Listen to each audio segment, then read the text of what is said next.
Shalom. Welcome to this week's Sedra Nasso. It is often stated that a prison's purpose is to provide retribution, to educate, to deter, and to incapacitate.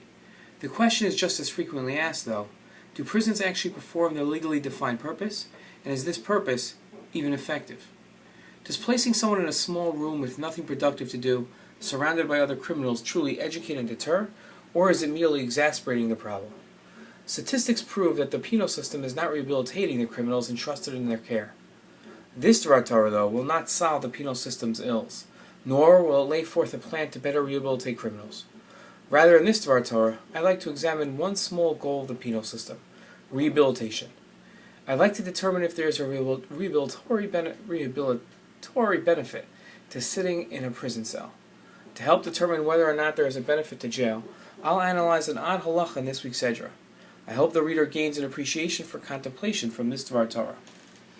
Personal change is something that all people should strive for. No matter how happy one might be with the manner that they are leading their lives, with the way that they are treating others, there is always room for growth. Growth requires man to change their behavior and, at times, their character as a whole. Change isn't easy, nor can it be immediate. It requires planning and contemplation. One can't simply make a decision to turn over a new leaf and become a different person the next day. Change is solidified through thought and at times even pain and discomfort. Not that Judaism promotes pain as a benefit, but at times it does encourage growth.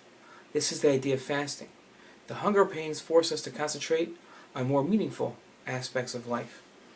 In our Sedra, Hashem states when a man or a woman commits a theft, acting treacherously against God, they shall confess the sins which they committed and return the principal of the object and add 1/5 to that amount. He shall then give it to whom he is indebted. But if the victim has passed away and has no relative to whom the debt may be returned, it then belongs to Hashem and is given to the Kohen. Why does the money go to the Kohen? When a thief returns the money or object that he stole along with the added fifth, there are a number of legal phenomena occurring. First, he is repaying the principal his victim is missing. Second, he is paying a fine of 1/5 to cause pain and therefore allow the thief to recognize the seriousness of his sin. When reimbursing a victim is not possible, the second phenomenon still stands: the pain of a monetary fine to encourage repentance. The Torah recognizes that for a criminal to rehabilitate and change, time for contemplation is needed. But time alone isn't enough. One needs a push to contemplate one's actions. The push the Torah gives is the payment of the principal plus 1/5. True repentance and atonement requires pain to allow the mind to transform itself and change. Shabbat Shalom.